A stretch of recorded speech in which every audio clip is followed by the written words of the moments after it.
In an AP, the sum of three consecutive terms is 24 and the sum of their squares is 194. Find the numbers అని చెప్పేసి అడుగుతున్నాడు అన్న. So 3 consecutive AP terms అన్నాడు. So నేను అంటే ఎలా తీసుకుంటానంటే a మైనస్ b అని a అని a ప్లస్ b అని చెప్పేసి తీసుకుంటానురా.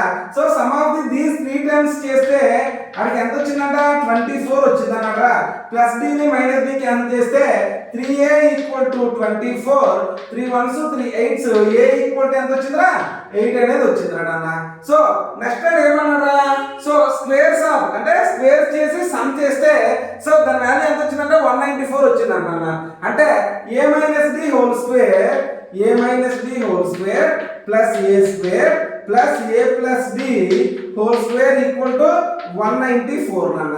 So a minus b whole square అంటే ఇది a minus b whole square కదా, a square plus d square minus 2ab plus a square అంటే ఎంత 8 స్క్వేర్ అంటే 64 ప్లస్ ఇదేమన్నా a square plus b square plus 2ad equal to 194 రా నాన్న. Plus 2ad minus 2ad cancel చేస్తే a square అంటే ఎంత నాన్న 8 స్క్వేర్ కదా, 64 plus b square plus 64 plus నాన్న ఇక్కడ కూడా a స్క్వేర్ ఉంది కదా 64 plus d square equal to 194 రా నాన్న. 64 ప్లస్ 64 ప్లస్ 64 రా 180, 184 3 is 12 రా 192 నాన్న. 192 plus d square plus d square అంటే 2d స్క్వేర్ ఈక్వల్ టు 194 రా.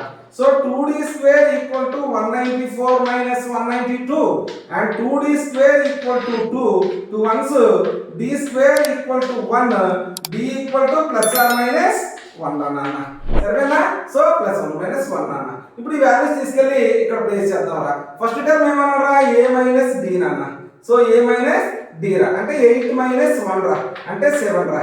తర్వాత ఏంట్రా 8a అన్న అంటే 8 అన్న. తర్వాత a ప్లస్ d అన్న అంటే 8 ప్లస్ 1 అన్న అంటే ఏంట్రా 9 రా అంటే 7 8 9 రా. ఒక if you suppose d value minus తీసుకుంటే ఇది రివర్స్ లో వస్తుందా 9 8 7 అన్న. That's it. ఓకేనా?